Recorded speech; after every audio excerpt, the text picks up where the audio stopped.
Bonjour à tous, dans cette vidéo je vais vous expliquer comment est-ce que j'ai appris que j'avais un cancer du sein.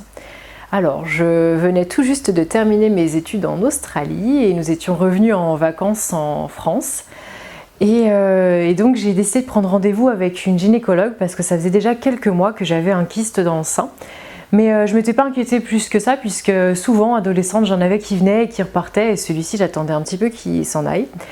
Mais comme il était toujours là, donc j'ai pris rendez-vous avec une gynécologue et donc le jour où je l'ai rencontrée, elle m'a palpé les seins et elle a senti en effet que j'avais une boule dans le sein droit et donc elle m'a conseillé de rapidement prendre rendez-vous pour faire une échographie mammaire.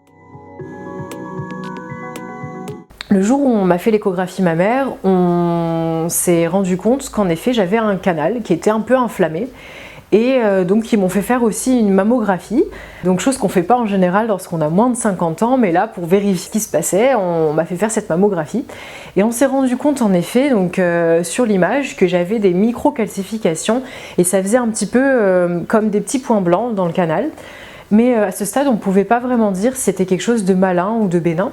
Les médecins ont décidé de me faire faire ce qu'on appelle une macrobiopsie, c'est-à-dire un prélèvement au niveau du canal malade. Donc après ils analysent les prélèvements et ils regardent un petit peu l'état de mes cellules. Donc on l'a fait et il y avait après ensuite 2-3 semaines d'attente. Donc c'est vrai un délai un petit peu long parce que on a le temps de se poser quand même pas mal de questions et puis de s'inquiéter un petit peu sur ce qui va se passer par la suite.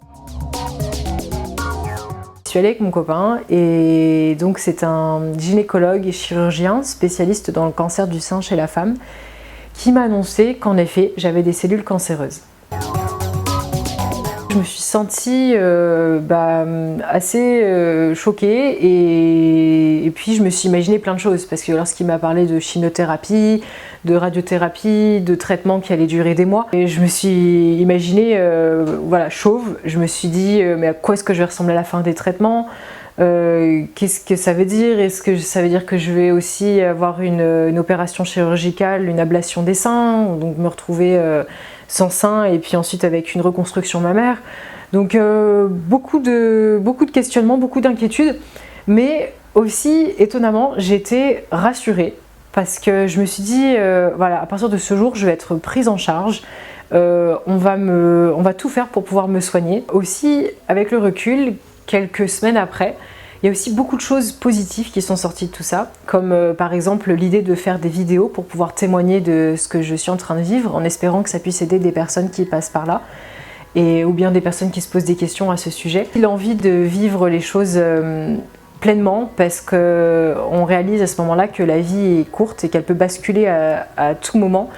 Et c'est trop dommage de ne pas profiter des choses simples, des choses autour de nous qu'on parfois on ne voit même plus, d'oser réaliser ses rêves. Et ça, je pense que ce sont des choses très positives. Donc ça, je vous le dirai dans une prochaine vidéo. Je vous expliquerai un petit peu les résultats et puis le protocole qui a été décidé pour me soigner.